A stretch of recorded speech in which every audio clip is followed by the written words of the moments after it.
Coucou tout le monde, j'espère que vous allez bien. Petit récap pour celles et ceux qui n'ont pas vu les précédentes vidéos. Pendant plusieurs mois, je voyage à travers la France, l'Espagne et le Portugal. Mon périple a commencé le long de la côte ouest de la France. Je suis passée par La Rochelle, Saint-Palais-sur-Mer, Bordeaux, Osgore, Dax, Biarritz ou encore Hendaye. J'ai ensuite longé toute la côte nord de l'Espagne pour découvrir San Sebastián, Santander, Oviedo, Saint-Jacques-de-Compostelle et Fisterra. J'ai ensuite poursuivi mon périple au Portugal, de Porto à Nazaré, puis Lisbonne, avant de descendre vers Portimão. J'ai fini par explorer le sud de l'Espagne avec Séville et Alicante. Pour cette toute dernière étape, me voici enfin arrivé à Barcelone, la capitale de la Catalogne. Après 7 heures de bus pour traverser toute la côte est, je suis enfin arrivée à mon auberge de jeunesse située dans le quartier d'Eixample. J'étais déjà venue à Barcelone en solo il y a environ 1 an, et du coup cette fois-ci j'ai décidé de profiter de ces quelques jours sans courir partout et en retournant simplement dans mes endroits préférés. Après une petite journée de repos bien méritée et un restaurant entre filles, c'est parti pour explorer la ville. Je me dirige vers les hauteurs de la ville en traversant tout le quartier de Gracia. Pour la montée, j'avoue que les escalators extérieurs aident énormément. Mon plan, c'est de contourner le parc Güell pour atteindre le mirador de Joan Sales. Je grimpe les ruelles du Col del Portell, puis j'emprunte des sentiers et je passe au mirador de l'Adria. Après une bonne montée, j'atteins enfin le mirador de Joan Sales. D'ici, la vue est imprenable, je peux observer toute la ville. Je poursuis mon chemin jusqu'au parc del Carmel et commence l'ascension vers le sommet du Touró. En catalan, le mot Touró désigne une colline élevée. De là-haut, j'aperçois le célèbre bunker del Carmel. L'année dernière, j'étais allée à ce bunker pour admirer le coucher du soleil. C'est un endroit magnifique, mais très fréquenté. Puis la fois où j'y suis allée, le soleil était à peine couché que la Guardia Civil fermait déjà la zone en nous mettant tous dehors. Il a fallu un petit moment pour que je capte que le bunker del Carmel n'est pas situé sur le Touró del Carmel, mais sur le Touró de la Robira. Cette fois-ci, je décide de me dénicher à un spot beaucoup plus tranquille en restant sur le Touró del Carmel. Je grimpe jusqu'au mirador de la Farma. Sur le chemin, je m'arrête un instant pour observer la Sagrada Familia au loin. Elle est vraiment impressionnante et domine tous les bâtiments du centre-ville. Je ne l'ai pas encore visitée parce que je préfère attendre qu'elle soit entièrement terminée, ce qui devrait être prévu pour fin 2026, voire peut-être revenir à Barcelone en 2027. Arrivé au sommet, je découvre une vue à 360 sur toute la ville, notamment l'autre côté du col avec le quartier de Horta Guinardó et les environs de Barcelone. Au loin, je peux même apercevoir les montagnes enneigées. Je suis contente parce que même si le temps a été gris toute la journée, le ciel commence juste à se dégager au moment du coucher du soleil. Les rayons passent à travers les nuages et illuminent certains quartiers. Ces contrastes de lumière sont géniaux à observer vus d'en haut. À l'ouest, j'observe le mont Tibidabo avec son parc d'attractions et le temple du Sacré-Cœur de Jésus. Une fois de plus, le coucher de soleil est incroyable, perché ici au sommet de la ville. Ce spot est un peu difficile d'accès depuis le centre et reste bien caché par les arbres du parc, mais quelques personnes motivées ont tout de même réussi à grimper. L'ambiance est calme et tout le monde contemple le paysage. Le soleil vient de se coucher et il est temps pour moi de redescendre avant qu'il fasse complètement nuit. J'emprunte les grands escaliers qui longent le parc Güell et le terrain de foot municipal del Carmel pour rejoindre le centre-ville et chercher à manger. En suivant mon itinéraire dans le supermarché, je tombe par hasard sur la Sagrada Familia. Elle est toute illuminée. C'est remarquable de voir l'avancée des travaux en moins d'1 an. Toutes les petites tours maintenant sont finies et la tour principale est encore plus haute et presque achevée. Après cette journée bien sportive, je rentre enfin à l'auberge pour savourer un bon plat et m'offrir une longue nuit de sommeil pour être en forme pour demain. Je commence cette nouvelle journée par passer sur l'Arc de Triomphe avant de traverser El Passeig de Luis Companys. J'arrive ensuite au parc de la Ciutadella. J'y étais déjà venue l'année dernière et j'avais eu un véritable coup de cœur pour ce parc. C'est sans aucun doute l'un des plus beaux de la ville. Je m'arrête un moment pour admirer la fonte ornementale et la Cascada del Parc. Le spectacle est magnifique avec ce bassin turquoise où barbadent les oies et les canards. Je monte au sommet pour observer le parc en hauteur et profiter pour prendre quelques photos.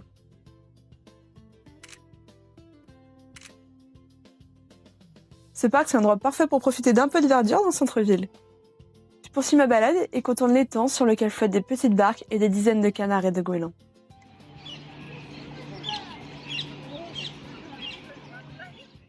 En quittant le parc, je longe les murs recouverts de fresques qui entourent le zoo de Barcelona. J'arrive dans le quartier olympique de Poblenou et je découvre le port. Depuis l'entrée du port, j'observe les plages de Barcelone, avant de descendre me poser dans le sable sur la playa del Somorrostro.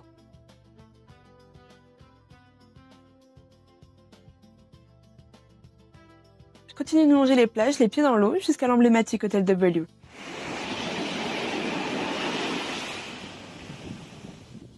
C'est un immense hôtel de luxe en forme de voile, situé au bout de la playa de San Sebastián.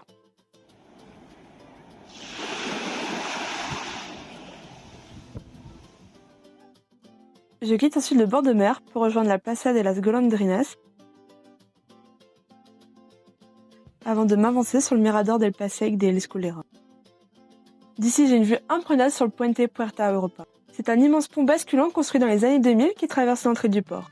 C'est un accès routier pour permettre de relier les grands quais de passagers et de marchandises jusqu'au port.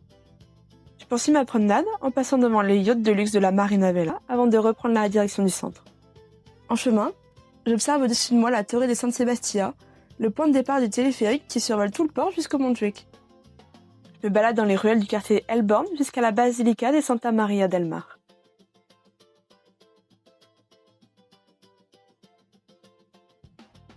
Je me dirige ensuite vers le Barri gothique. J'arrive sur la Plaza de San Jaume. Puis je passe sous le célèbre pont del Bisbe. Quelques pas plus loin, j'arrive devant la cathédrale de Barcelone.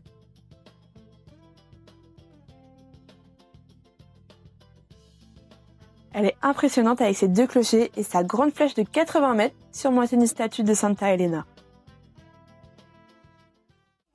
Je m'accorde une petite pause sur les marches devant la cathédrale pour profiter des artistes de rue qui animent la place. Every road keeps leading back. Every corner makes me turn. So hold on to me, darling. Don't let the night take you away. Hold on to me, baby. I can't face one more lonely day. Pour finir ma visite du centre, je me dirige vers El Monument à Colom. Cette colonne rend hommage au célèbre explorateur Cristóbal Colón qui a débarqué à Barcelone lors de son retour d'Amérique.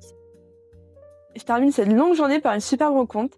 Grâce à l'application Travel Lady, j'ai fait la connaissance de Miwa qui voyage aussi seule à Barcelone. On se retrouve dans le quartier Elborn pour partager un petit moment autour d'un verre. On boit des cocktails et évidemment on déguste des croquetas et des patatas bravas pour bien finir la journée. Aujourd'hui, c'est mon dernier jour à Barcelone, mais aussi mon dernier jour en Espagne. Je longe le Passeig de Gracia en passant devant la Pedrera et la Casa Batlló. Ces célèbres maisons ont été conçues par l'architecte Antoni Gaudí. Il a également réalisé le Parc Güell et la Sagrada Familia. J'arrive ensuite sur la Plaça de Catalunya, l'une des places principales de la ville. Elle relie le Passeig de Gracia et la célèbre Rambla. On y trouve notamment le monument à Francesc Macià, un ancien président de la Catalogne qui a grandement œuvré pour l'autonomie de la région. Je descends la Rambla jusqu'au marché de la Boqueria. C'est un immense marché couvert et animé. Je mange une brochette de beignets de poisson avant de retrouver Miwa pour visiter le Montjuïc. On prend le métro puis le bus pour arriver au sommet et découvrir une vue incroyable sur tout le port et la zone franche de Barcelone.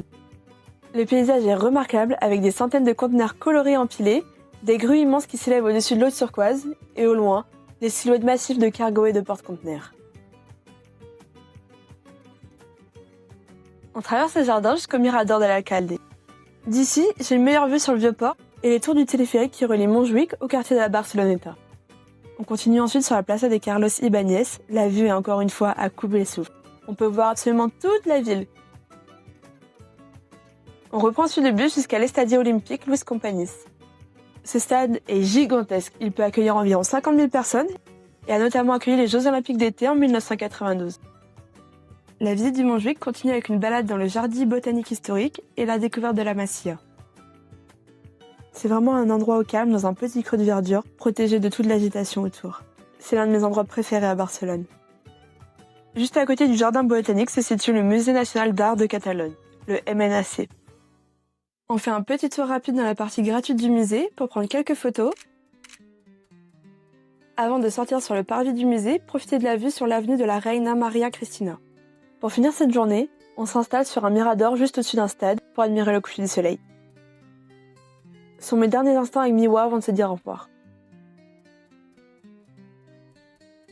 Je pars manger, puis une fois qu'il fait complètement nuit, je reviens à la fontaine magique du Montjuïc pour profiter du spectacle. C'est magnifique de voir tous ces jets d'eau propulsés si haut qui s'illuminent de toutes les couleurs au rythme de la musique. Ce sont mes derniers instants à Barcelone, avant de prendre un bus de nuit pour traverser toute la France jusqu'à Lorient.